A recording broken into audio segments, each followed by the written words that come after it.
produsen, konsumen. Biasanya kita dengar di bidang apa ya? Iya, di bidang ekonomi. Tapi sepertinya ada di bidang lain deh. Pernah dengar istilah-istilah itu? Iya betul, di sains. Sains juga ada ya. IPA ya. Tentang apa ya itu ya? Yuk kita bahas lebih lanjut produsen dan konsumen di bidang sains atau IPA.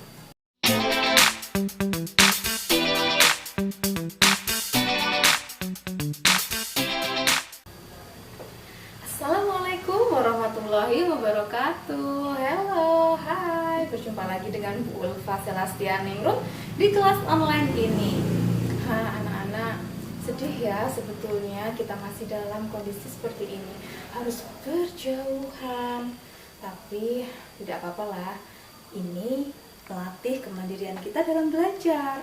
Oke, anak-anak, ingat selalu ya, kita selalu harus mematuhi prokes. Supaya apa? Supaya dalam pandemi ini kita tetap terjaga. Dan semoga saja kita bisa bertatap muka lagi. Ingat prokesnya bagaimana? Memakai masker, cuci tangan dengan sabun, dan juga tetap menjaga jarak. Bu Ulfa, jauh nih dari air. Bu Ulfa pakai hand sanitizer aja ya. Oke, anak-anak, jangan lupa ya, kita selalu mencuci tangan pakai sabun. Kalau begitu kan virus-virusnya hilang ya, tangan kita jadi bersih. Oke deh, ini kita akan belajar tema 5, subtema 2, pembelajaran 1. Sebagai insan yang beriman dan bertakwa, haruslah kita berdoa pada Tuhan Yang Maha Esa. Yuk kita berdoa terlebih dahulu. Bismillahirrahmanirrahim. Rabbi zidni ilma warzuqni fahma. Amin. Anak-anak, Bu Ulfa dalam ruangan yang sendirian ini, nggak ada siapa-siapa. Bu Ulfa minta izin ya untuk melepas maskernya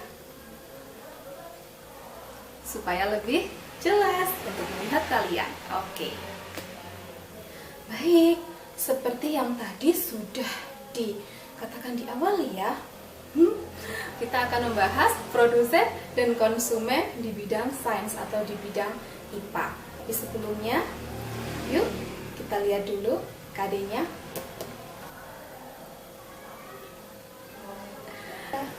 Setelah belajar hari ini, anak-anak diharapkan bisa menganalisis makhluk hidup pada tingkat trofi yang tepat sesuai dengan jaring-jaring makanannya. Yuk kita lihat dan baca teks berikut ini. Bacaan itu berjudul Rantai Makanan. Yuk kita baca bersama ya. Bisa baca dari sini atau baca dari rumah. Rantai makanan. Rantai makanan adalah perpindahan energi dari organisme pada suatu tingkat tropik ke tingkat tropik berikutnya dalam peristiwa makan dan dimakan dengan urutan tertentu. Sebuah tingkatan tropik mencakup semua organisme atau spesies dengan posisi yang sama dalam rantai makanan. Tingkatan tropik terendah adalah produsen yang tidak memakan organisme lain, tetapi dia bisa berfungsi sendiri sebagai makanan, misalkan tanaman hijau. Semua organisme yang bukan produsen atau disebut konsumen yang membutuhkan organisme lain untuk makan. Kalau ada paragraf seperti ini, jadi teringat ya materi tentang ide pokok paragraf. Ini berarti menjelaskan tentang rantai makanan itu sendiri ya. Pokoknya apa ya ini anak-anak? Iya, tingkatan trofik ya. Penjelasan pertama tentang rantai makanan, tentang produsen dan juga konsumen. Kita ke paragraf kedua. Sebagian besar konsumen adalah herbivora. Puncak tertinggi dalam tingkatan tropik ditempati oleh predator yang hampir tidak mungkin dimakan oleh organisme lain. Posisi konsumen yang berada di antara herbivora dan predator dia memakan organisme lain, tetapi juga mempersiapkan diri sebagai makanan dari predator di atasnya. Panjang tingkatan tropik dalam rantai makanan ditentukan oleh kompleksitas suatu ekosistem. Namun, umumnya banyak tingkatan tropik tidak jauh berbeda tiap ekosistem. Ada gambarnya.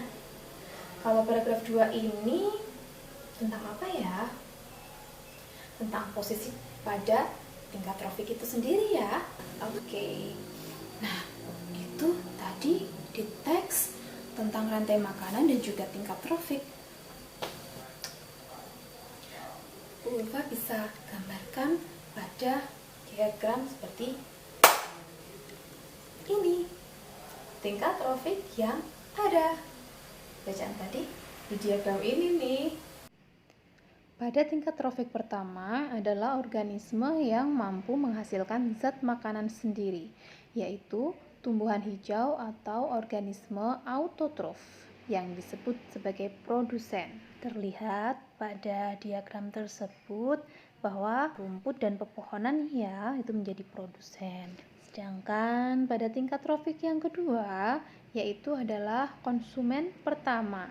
Ini biasanya diduduki oleh hewan herbivora atau hewan yang memakan tumbuhan. Di situ bisa kita lihat ada tikus, ulat, dan juga belalang. Berarti mereka adalah konsumen pertama.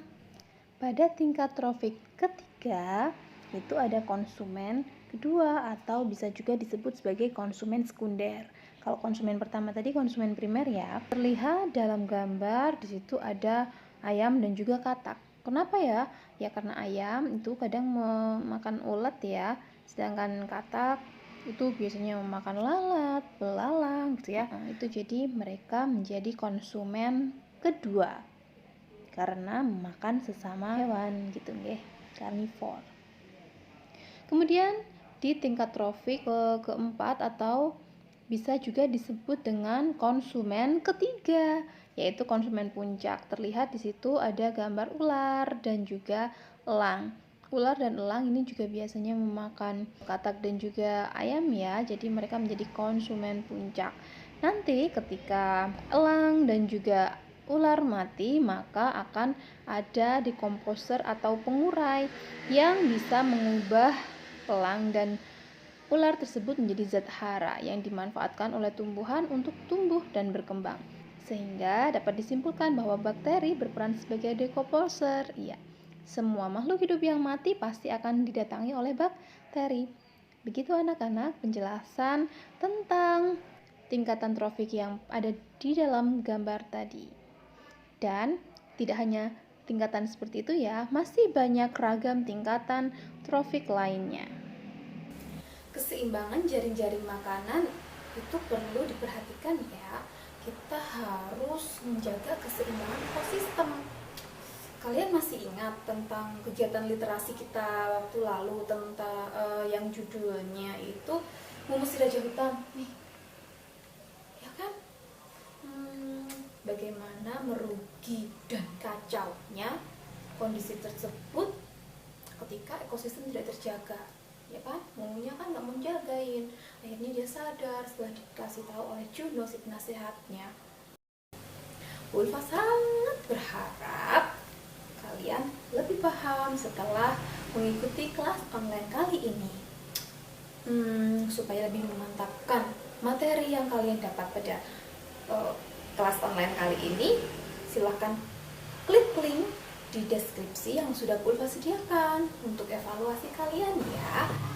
Di link tersebut kalian akan mengerjakan kuis. Selain itu, nanti kalian juga akan membuat jaring-jaring makanan. Ada petunjuknya pada link tersebut. Dibaca dulu ya petunjuknya. Selamat berkarya, selamat beraktivitas. Dan Ulfa harap itu memang pekerjaan kamu sendiri, ya kan? Kan kamu anak-anak kreatif. Tidak terasa ya, kita sudah ada di penghujung video pembelajaran kali ini di kelas online kita.